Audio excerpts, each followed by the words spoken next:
This week's challenge was the entry and living spaces. Allison and Mike wowed with a classic double door entry and a show-stopping custom fireplace. Brian and Mika built a serene front office and added French doors to the great room in the back. Nate and Jeremiah created an elegant black and white marble front atrium and a grand living space with European beamwork. But ultimately, Tiffany and David won the challenge with their eclectic use of colors and materials, and by creating a separate in-law suite on the first floor. After seeing that entryway that beat your entryway, how did you feel about that? Obviously disappointing. I loved that they won. They should have won. That was the challenge. How can you add the most value? They added a bedroom, a bathroom, a mudroom, a nook. On paper, for the purpose of a challenge, that is the most added value.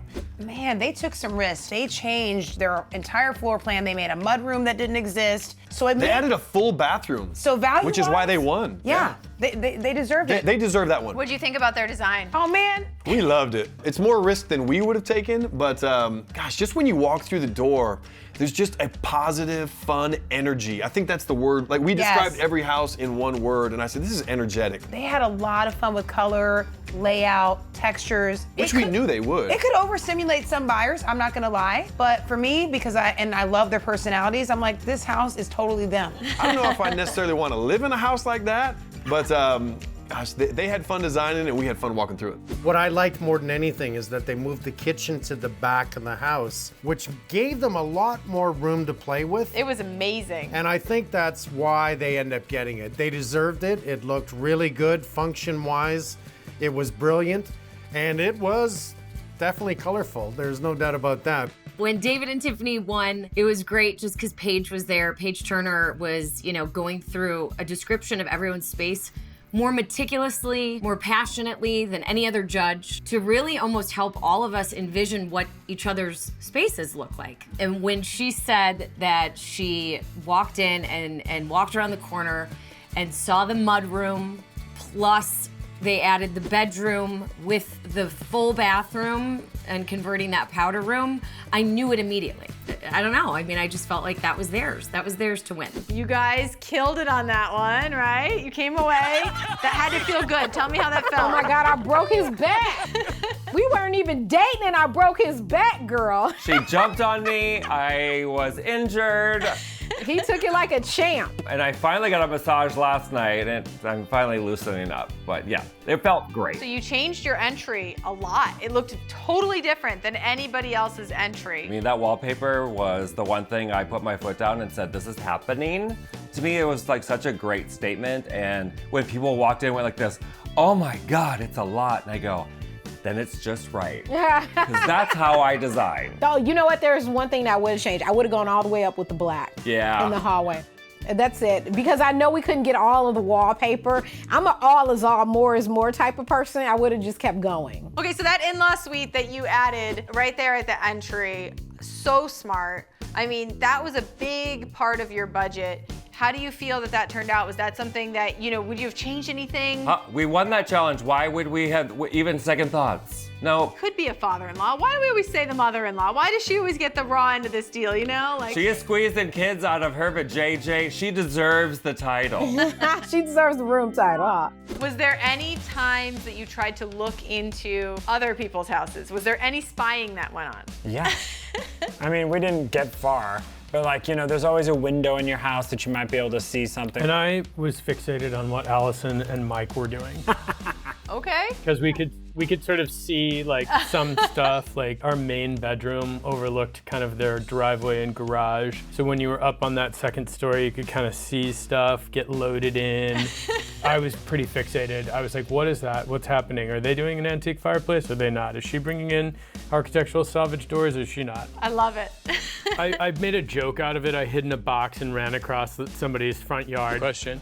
Do you think I could sneak into Allison and Mike's house? Speaking of sneakers. What? This is private property. I'm checking out Allison and Mike's house. I'll be right back. But I didn't want to see it. I really didn't. We're rule followers. If anything, Jasmine, I was really paranoid about making sure that nobody knew what we were doing. Yeah. Which was like a side of me that I didn't know existed. You were, babe. You were like, don't say that. I'm not competitive, but I'd be like, don't even say anything about White Oak. Don't even mention the name. Like, He would. don't. He would do I would that. like run out and close garage doors. I would like turn off lights at night to make sure. I was like, who have I become? Our furniture was delivered to the wrong house one night, and I had a full-on panic attack inside. I was like, they saw the Joe Ponte white shearling chairs. What are we gonna do? Meanwhile, like, you know, they're like, well, these aren't our chairs. Get them out of here. That's the journey. Did you see any other sneak peeks, anything like that? You know what my favorite sneak peeks were? When the furniture came to the wrong house. Oh, Nate and Jeremiah's house. That was fun for me. I'm like, okay. I'm like, this is our furniture? Great. Oh my gosh. Well, Nate and Jeremiah came to ours twice. Yes, Nate and Jared, yep, hands down. And we saw a mix of antiques and living spaces in. I was like, this is curated. Come on, bring it in. I go, this is ours, yep, but it wasn't. I want to know honestly what you would have done with their furniture. I don't even think it would have gone in your house at all. You just would have held on to it. That's true. Oh no, it would have gone. We could have made it work. Did you guys spy at all? Did you get to see inside any of the other houses? No, I don't think we looked in other houses. I know Allison from our house tried to look through the windows. Last year, it was something we all tried to do, but I don't think any of us really accomplished it. And even when we did, it didn't really get us anywhere. No. 'Cause it's not like you have enough time to change course. Yeah, no, not on the big things, because it's like, so what? Okay, they did that.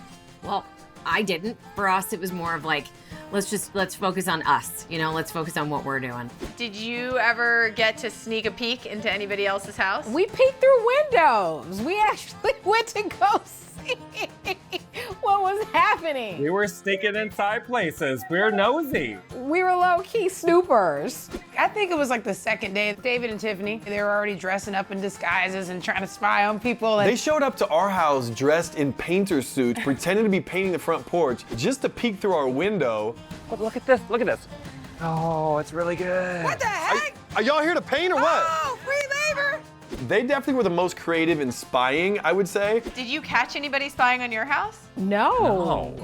Nobody wanted No, one. not Why one. didn't they spy on our house? Now I'm offended. Me too. Maybe they did spy on your house, you just didn't catch them. That's true. Possibly. Doubtful, but maybe. Who out of the different teams talked the most smack? David. David Bromstad, he had a comment for everything. Behind the scenes, in the scenes. It's very minimalist. Let me guess, you're using cream and brown. Ooh, she's shady today. Yes. Our house Oh no, is a okay, hold on. Band-Aid. They have taste. It's at least a piece of bread. Listen, I love bread. And that's exactly the color palette that Nate and Jeremiah design on. Oh my gosh. A loaf of bread. They like neutrals. It's hard for them to use color. We talked a lot of smack. Well, okay, it depends on when too. In the, in our interview. What do you mean when? It was the morning new till night, honey. It was like what we had for after dinner drinks. It was like, yes, it was all of it. We talked smack the entire time. Yeah, we did. Who was the most competitive? David and Tiffany. Was it David or Tiffany? Tiffany. Tiffany, probably. I think Yeah. so too. Oh, Tiffany for sure. Oh, that girl right there, my little honey bun. The little girl in the red right there. You see her? Do you? After really, you think I was most competitive? Oh, yeah. I can't even ask you that with a straight face. You can't, because you know it. Like when she would lose or when something didn't go her way, it went down. Like all of a sudden, the earth was breaking in half and life was not. Stop! Yeah, no, Tiffany is the most competitive person I've ever met in my life. Wow. Okay, I've been told that before. It's something I should chill on, I know, but you're pretty competitive. Be you. Your authentic self. Thank you. Okay, so of the different teams, who was the most competitive? Allison and Mike. Why were Allison and Mike the most competitive in your mind? Ooh, they're just so intimidating. I mean, Mike, you can't tell if he's happy, sad, or sleeping. Yeah, he's just always like this. And Allison's just always so focused. So most competitive, Allison and Mike. Most fun to take down and beat, Allison and Mike. He said it. Allison, just come over here and beat him up.